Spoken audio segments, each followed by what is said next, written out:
उपसंहार। रात होने से पहले ही वो लड़का वीरान खंडहर होते उस छोटे से गिरिजा में पहुंच गया था। उसके अहाते में गूलर का पेड़ अभी भी उसी तरह खड़ा था।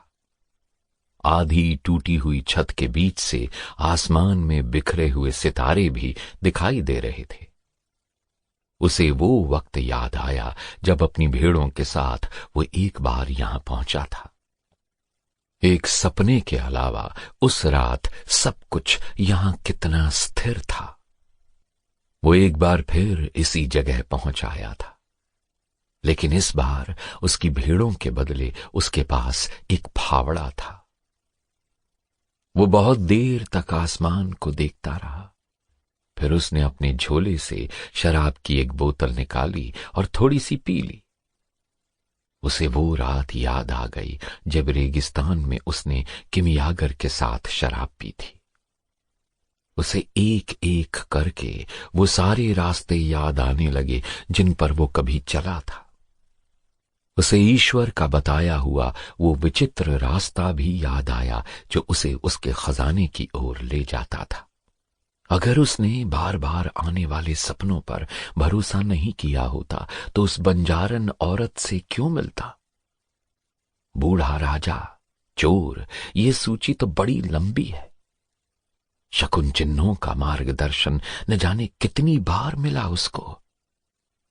वहां गलती की कोई गुंजाइश नहीं थी। उसे नींद आ गई और जब वो जागा तो सूरज आसमान पर चढ़ चुका था।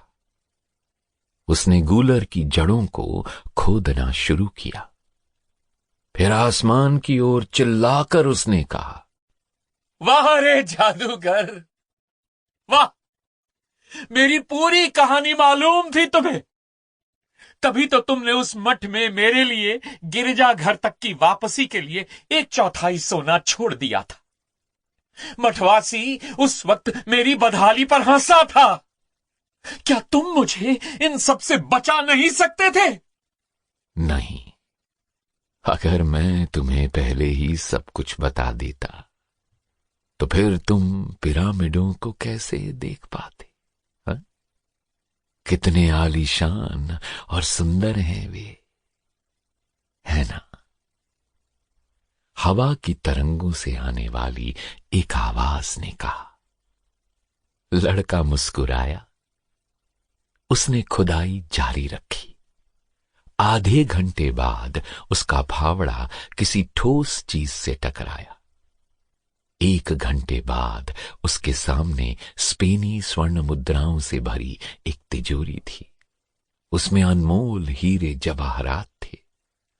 लाल और सफेद परों से सजा हुआ सोने का एक मुखौटा था। रत्नों में जड़ी हुई मूर्तियां थी। शायद लड़ाई में जीता हुआ किसी देश का पुराना खजाना था जिसके बारे में विजेता अपने वंशजों को बताना भूल गए थे। लड़के ने अपने झोले से उरीम और थुम्मीम पत्थरों को निकाला। इन दोनों पत्थरों का इस्तेमाल उसने सिर्फ एक ही बार बाजार के चौक में किया था।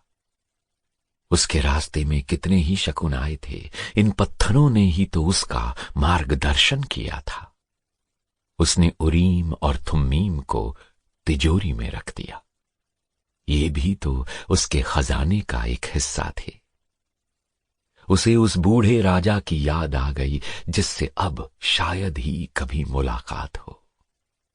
सच है, जिंदगी वाकई उनके प्रति बहुत उदार होती है जो अपनी निजी नियति खोजने निकलते हैं। फिर उसे याद आया कि उसे अपने वादे के मुताबिक तरीफा जाकर उस बूढ़ी बंजारन औरत को खजाने का 10वां हिस्सा देना होगा।